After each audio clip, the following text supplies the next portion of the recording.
Hey y'all, it's me, Dr. E, here to help you out with Module 7, all about applied anthropology, which I think is kind of like the greatest thing since sliced bread, right? To put it simply, applied anthropology is using anthropological concepts and understandings from the various subfields to understand and help solve real world problems. All right. It's also called practicing anthropology or practical anthropology sometimes. I have a nice definition for it here in the written portion of my announcement.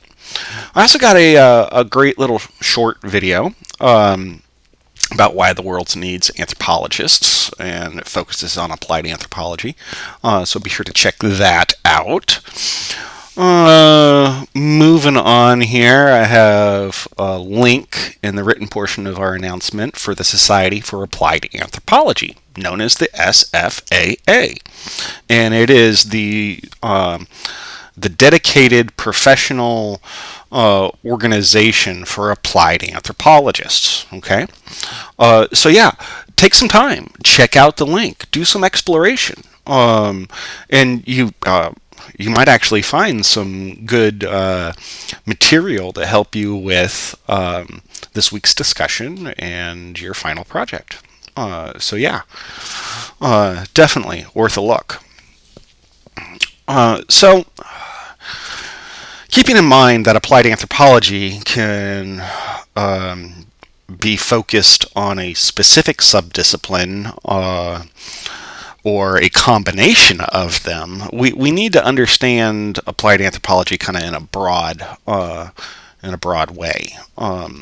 There are folks that are applied anthropologists that strictly focus on cultural things. There are applied anthropologists that focus on past cultures. There are applied anthropologists that focus strictly on biological things, yada yada. All right. I'm pretty fortunate because I'm an applied anthropologist. I actually describe myself as an applied environmental anthropologist, and I draw on cultural anthropology, biological anthropology, archaeology to kind of do what I do. And as I've shared in past announcements, I'm really my passion is understanding how people use their natural resources.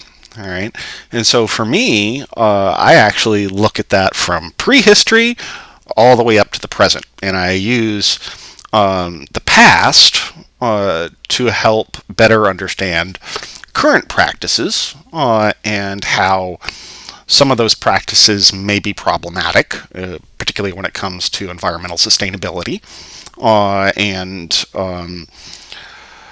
development, conservation as well. So yeah, let me give you some good examples of applied anthropology. One particular area of specialization is what's called CRM, Cultural Resource Management. And lots of people think of this as archaeology, but it's a little bit different. Archaeology, in its purest sense, is really more of an academic discipline, okay? CRM is actually about folks that practice archaeology every day, not just teach it, the concepts, things like that. So, I've worked as a CRM specialist off and on in my career. And there's actually a specific law, federal and state level, that requires any development that disturbs the earth and involves any state or federal funds has to have something called a cultural resource assessment. And this is kind of the bread and butter work of CRM people. We go out, we survey the area of land, do a complete background research on everything that's happened there. Then we actually go out and physically survey it, find things that we know are there, look for other things. We have to write a report.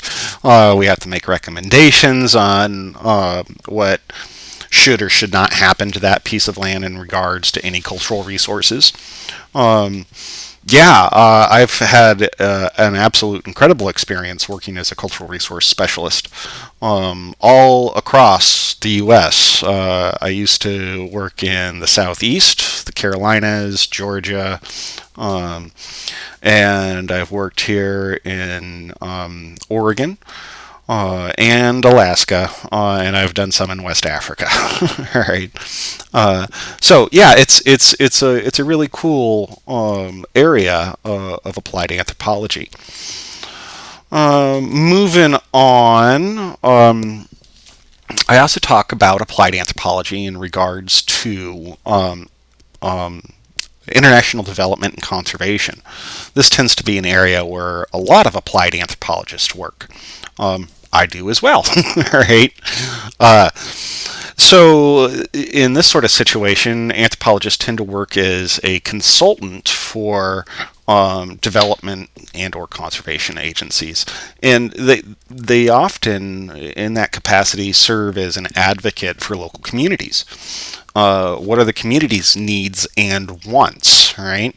And because policy developers don't necessarily understand the local level, all right, we, applied anthropologists, kind of serve as an interpreter between the two.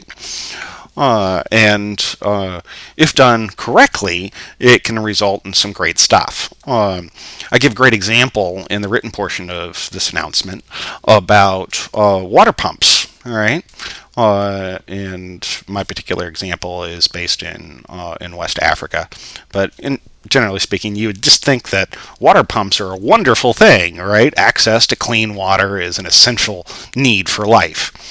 However, right, a good applied anthropologist would be able to point out, well, that might cause some changes in the local community. Clearly, all right. However, the policy developer probably would not, or the development agency that's putting in the water pumps, would probably not realize that by doing so, they're actually impacting women significantly. Traditional practice is you go to a well or a river to collect your water, and that can actually be several kilometers away. And the time that it takes to go and get that is actually a unique time that is used for women to organize, to solve grievances, to gossip. There's ridicule involved. And so putting a pump in the middle of a village would drastically impact that time. Okay, and so like, how can those sorts of needs, right, still be maintained? Right, it would be a good question to ask in that sort of situation. Moving on. I'll give an example about non-government organizations, NGOs, like the International Red Cross. And medical anthropology is another unique example of applied anthropology. They have a nice example in here about how they use an integrated biocultural perspective to explore how patterns of breastfeeding and social interactions shape economic constraints, cultural values, and children's development. All right, pretty cool stuff. I have a link to an excellent book if you're interested in these sorts of things to explore on your own time. It's called Monique and the Mango Rains: 2 Years with a Midwife in Mali, written by Chris Holloway. Definitely an excellent resource to better understand not only the issues that women face in developing countries, but also kind of how you actually approach those sorts of things as an anthropologist. And Holloway does a great job. Very readable. It's not dense and academic. It's an ethnography, and so you really get to learn the inside perspective of key cultural practices and values. Yeah. Also got a great resource posted in the written portion of the announcement about applying anthropology concepts to business models. Now, you wouldn't think that, or you might not think, that anthropology is of value to business or corporations, but it is. Essentially, you use the concept that the business itself is a unique culture. All right. Actually, I have a friend. I describe in the written portion of the announcement that's a consultant for a Fortune 500 company who specializes in training business people on how to seal the deal in Russia. Okay, and that might sound boring, but I think it's fascinating. Essentially, in this unique example, the deals aren't done in the boardroom in Russia. They happen in a local bar. And there are usually unique drinking games involved.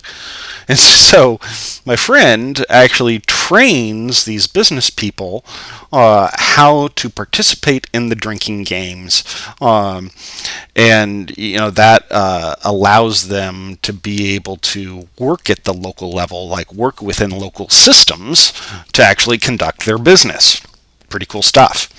Got another blog post about what is business anthropology. It's a nice short read. It's from the SFAA, and it gives you some good insights into the value of anthropology to businesses and corporations. So check it out. Moving on here. One last key resource that I share is a link to the American Anthropological Association's Careers in Anthropology webpage. This is a good resource that might help you with your mind map. All right, it's got lots of great examples in there about applied anthropology. Okay, moving on to this week's assignments. You have a discussion all about creating a mind map of applied anthropology and offering 2 response posts. It's pretty straightforward. So I don't really have extra details to share about how to go about it. The real kind of trick is actually creating the mind map, right?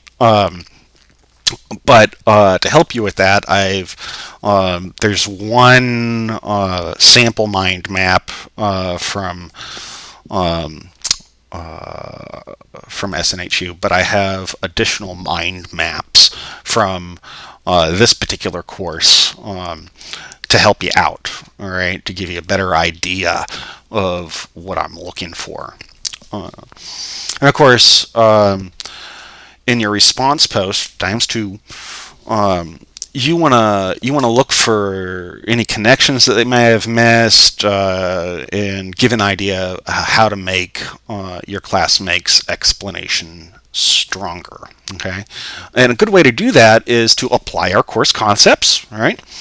And use illustrative examples, right? That is a real tried and true strategy for showing kind of deep engagement in our discussion. So I encourage you to do so. And of course, cite your sources. Right. Last up, your final project submission. I have the videos document there, all right, which actually shows the reporter asking you questions. It kind of gives you a good idea for their tone, things like that. But of course, there's also the template that you used that has the questions listed. Okay, and I suggest using the template. Okay. Key kind of note of caution here. Don't be using Wikipedia, general dictionaries, or encyclopedias to define our terms or concepts. Okay, use anthropologically focused sources. Primary one, our textbook. Yeah, but by chance, if there's a key term or concept that our textbook doesn't actually define, I would search for anthropological glossaries, right, online. There are many out there, and use that to define your concept if it's not in our course materials. All right. And of course, Shapiro Library is a great resource to use as well. So don't forget about that. Make sure that you use appropriate citation, full in-text citation, and full APA references. I include a couple additional examples of final projects, okay? And I have them posted for you to see. So yeah, those should give you a good idea. And your final project is due at the end of this Sunday. So that pretty much covers everything. Of course, if you have any questions, any concerns, anything at all, I'm here to help you.